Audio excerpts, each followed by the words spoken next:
going to have a look at Edwin Morgan's poem Slate. And the first thing you notice about Slate is that it's a sonnet. It's in a different form from all of the other poems we've looked at from Morgan. And there are some things about a sonnet that we just need to have a look at before we start looking at the content.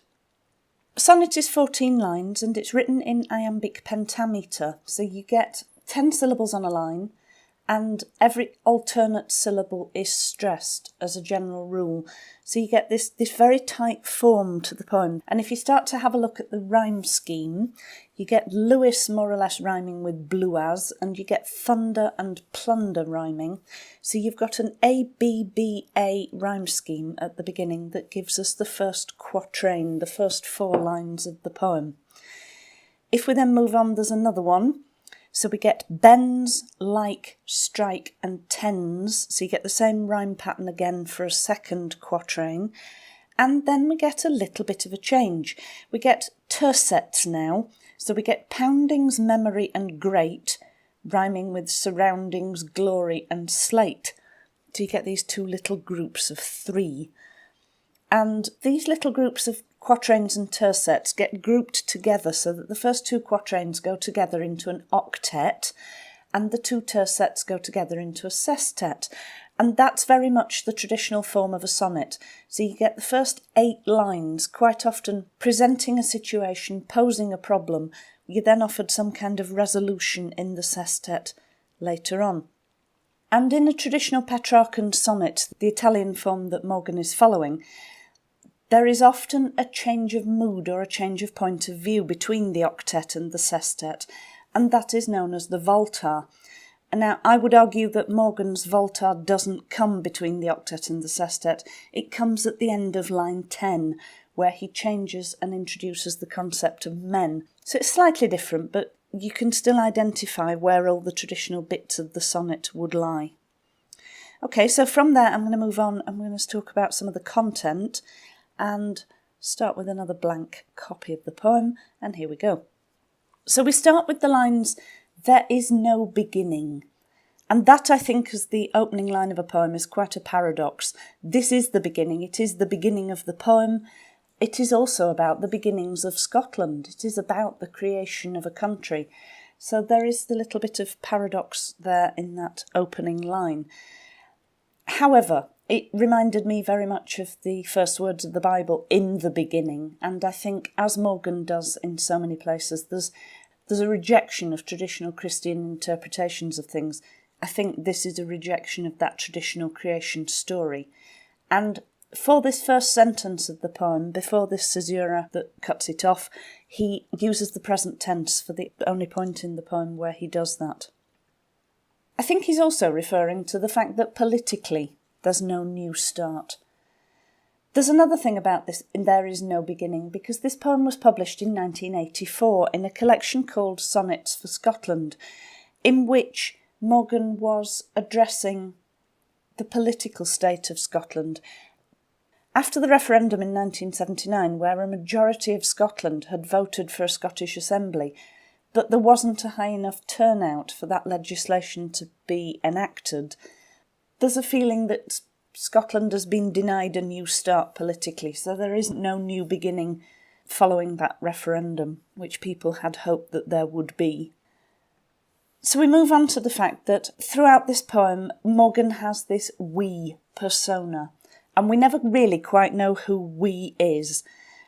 There's an omniscience to it. They are an eyewitness of Scotland's creation, and there's a timelessness to it, but the whole thing is quite ambiguous. It's not God.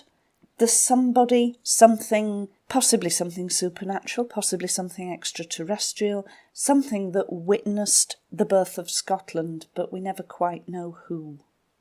In "We saw Lewis laid down," we've got a specific island named, just one island, and the alliteration links it to that verb, laid down. I think there's a very deliberate word choice there to alliterate with Lewis. And then, as I say, it's just one island, but I think there's almost a form of synecdoche here, where one part represents the whole, because Lewis seems to represent the whole of Scotland here in that line. He talks about a violent, turbulent period in Earth's history. When he's talking about thunder and volcanic fires, it's a fairly brutal birth for Scotland. And he then goes on to personify the sea. And I think there are definite connotations that are piracy and raiding and the sea plundering the land, taking something away that it perhaps isn't entitled to do. And again, I think there's ambiguity about the political connotations of the poem as well as the literal and the geographical, because geographical faults are the breaks in the Earth's crust, but he's also talking, I think there's also a pun on errors made politically and then taken advantage of. If you plunder somebody's faults, you're taking advantage of weaknesses, and I think that happened politically as well as geographically. When we get to the line, "We laughed as Staffa cooled." Staffa is a quirky piece of geography. The rock is these hexagonal basalt columns which have this beautiful sort of cathedral look to them. But there is something humorous about the fact that rock can do something quite that quirky. It happens on Staffa. It's the other end of a rock formation from the Giant's Causeway, and there's all sorts of legends that link them. I like the idea that the speakers are capable of being amused by this geography as they see it formed. They're delighted by the aesthetic quality of it. It gives this strange omniscient speaker some kind of sympathetic quality that they're capable of this sort of whimsical humour. Drumlins are egg-shaped hills left by glacial activity, and it shows us that for the second quatrain, we're in a different geographical era. So we're now no longer in the sort of era of molten rock and volcanic fire. We're moving on to what happened when the glaciers covered Scotland. So we do get a nice little change in the next 4 lines. But we've still got images of violence, the evidence of trauma in these bruises, this blue as bruises, lovely rhyme in there. Scotland, I think, was feeling quite politically bruised as well, so you get both agendas still very clear in the language. The mountains become the vertebrae of Scotland's spine as he talks about the bens and the Great Glen. If you look at the Great Glen on a map, you've got this wonderful line that almost but not quite kind of cuts through Scotland. And the idea of seeing it as the spine of Scotland, you start to get real personification of the land, and you start to get a sense of the strength of Scotland. And then again the speakers intrude with this "we like to think." There's a bit of sort of intellectual self-indulgence here. We're pleased by our own thoughts, but it's kind of whimsical, imagining how the ages have treated the land. But there is just this awareness of the presence of the speaker. And then we've got this lovely line, "must streak, surely strike, seldom stroke." You can hear the alliteration and the sibilance of the S's. But you've also got half rhyme, so streak, strike and stroke. The technique there is half rhyme. Wilfred Owen used it quite a bit, and it has quite a nice effect. It isn't quite as comfortable as rhyme, but you still notice the pattern. And I think it sort of unifies all the violent actions of time. Seldom stroke suggests that it was never really tender. It's always been quite violent. And through all of this, Scotland has been passive. And then we get the fact that Scotland has been raised and shaken. Ambiguous word choice. Obviously it refers to earthquakes, but again I think there's that hint of emotional trauma, and that again works for this dual interpretation of it being a political and geographical theme in the poem. Then we come to this triplet of ways that water assaults Scotland, as rain, as snow, and as sea storms.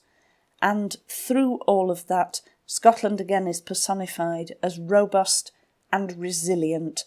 All of these attacks from all of this water are just brushed aside. You can sort of imagine Scotland sweeping the snow off its shoulders. And they're shouldered off into night and memory. And I like the fact that here something that is forgotten or something that is pushed into the past is pushed into the dark.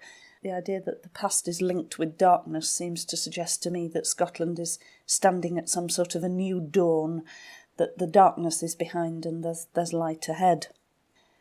And then we come to the Volta, we come to the change in perspective, and very briefly we get the incursion of humankind.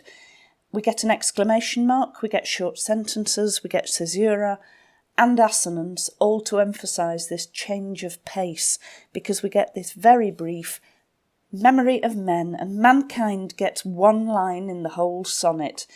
It is an insignificant and brief incursion into the history of Scotland that humanity makes here.